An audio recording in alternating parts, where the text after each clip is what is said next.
We have a follower submitted story to review with you here, and just as a reminder, this is not a story about me.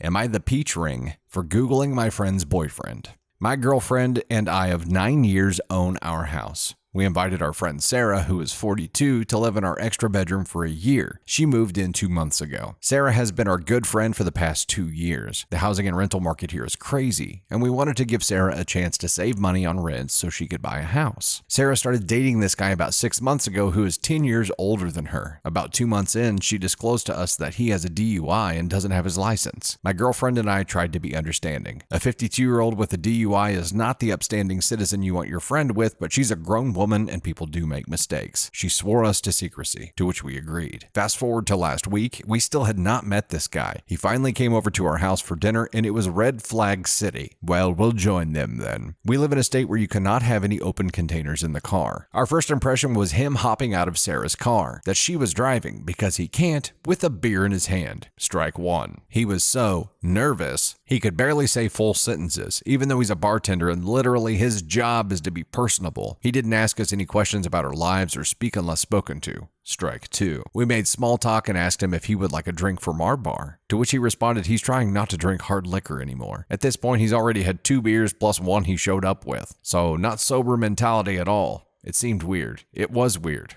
Strike three. The next day when he wasn't there, Sarah explained to us that he isn't drinking hard liquor anymore because he has multiple DUIs and hard liquor doesn't seem like a good idea anymore. Well, obviously. She also told us that he has to go to jail for 10 days because of his last DUI. This felt suspicious because I know the DUI happened over a year ago. I'm not a lawyer, but I think anyone can agree that's weird. So knowing all of this, my girlfriend and I agreed. We should probably Google this guy that slept at our house, and will probably be sleeping here more in the future because he literally can't drive home. I found some unsavory news articles about him being arrested for his DUIs, along with a concealed weapon. I decided to pay the $3 to do one of those public record searches online. When I tell you what came up was unexpected, and I was completely shocked. There were over 100 incidents in his name. It was so much to go through, I printed out the highlights of the really bad offense. In the last 10 years, he had charges for multiple DUIs, multiple assaults, violating multiple restraining orders, credit card theft, grand theft auto, assault on a female, all with guilty verdicts and long periods of probation attached. My girlfriend and I decided he wasn't allowed in our house anymore. He obviously has a drinking problem and what I can only assume is a violent streak as a result. We were not interested in this drama unfolding at our house. We talked with Sarah that night and told her what we found. She was shocked and in disbelief. I was very cautious not to make any demands like you need to break up with him or anything along those lines. She's an adult. She said she didn't know what to do and she's in love with this guy, and then went to her room shortly after. For the next 2 days, she didn't respond to our texts, would only give one-word answers when we crossed paths, and didn't mention our talk once. Night 2, she packed a bag and said she's going to her boyfriend's house and will be back tomorrow and nothing else. We texted her later telling her we were getting the vibe she was mad at us, and we knew it was a lot to process and we're here for her. She never responded. My girlfriend and I were growing more irritated by day 3 of being ignored. After all, we didn't commit these crimes and then not tell her. On day 3, when she came home that night, she went right into her room. We texted her asking her to come talk. She came down 2 hours later, started off by saying she doesn't want to talk about this situation with us ever again. We violated her trust and invaded her privacy. She needs to set boundaries. She spent the night at the boyfriend's house and decided that she was not going to ever bring this up to him. She knows him and he would never hurt her. My girlfriend told her we don't have to talk about this anymore, but we are not comfortable having him at our house anymore. Sarah responded by saying that she's probably going to have to move out then.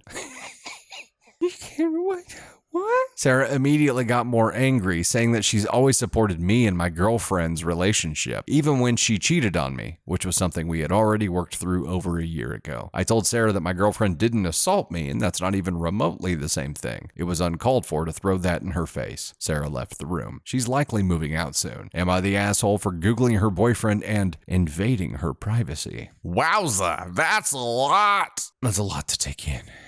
I think it all comes down to this. She had an expectation of letting this guy into your home to stay there overnight, probably be there when you guys aren't there, which means that he would have access to all of your belongings. He would have the potential of bringing other people over there. He has a dangerous past and you don't trust him. You are not obligated to let anyone that you don't trust into your home. And if you get a bad vibe from someone, you have every right to investigate that further. It's not like you just said, hey, this dude gives me a bad vibe. We don't want him around. You said, hey, this dude gives me a bad vibe. I'm going to investigate further and see if that's just a feeling or see if this can be validated somehow. And it was immediately validated and then multiplied by like 1,000. And you delicately presented it to her in a way that still allowed her to make the decision and just hoped that she made the smart one. Well, she didn't. And I'm guessing all the other ladies on his rap sheet were in love with him too and didn't believe that he would ever do anything to them, like steal from them or harm them or whatever. And we know how all of those turned out. So she's probably heading down a similar path. But as they say, you can lead a horse to water. You've presented her with all the information. She's an adult, like you said, and is free to make her own choices. She is not free to make choices that involve putting you and your belongings at risk. It's your place. You don't have to allow that. I don't think that you're the asshole here at all. I think you actually approached this very cautiously and took a very slow and smart direction throughout this. She's free to make her own mistakes, but she's not free to put you at risk while she's making those mistakes. I think that's all there is to it. No ascon scale activity on my end. Let me know what you think. As a reminder, these stories are not about me. Wish I didn't have to say it, but I do, because plenty of people get confused out there. Let me know what you think.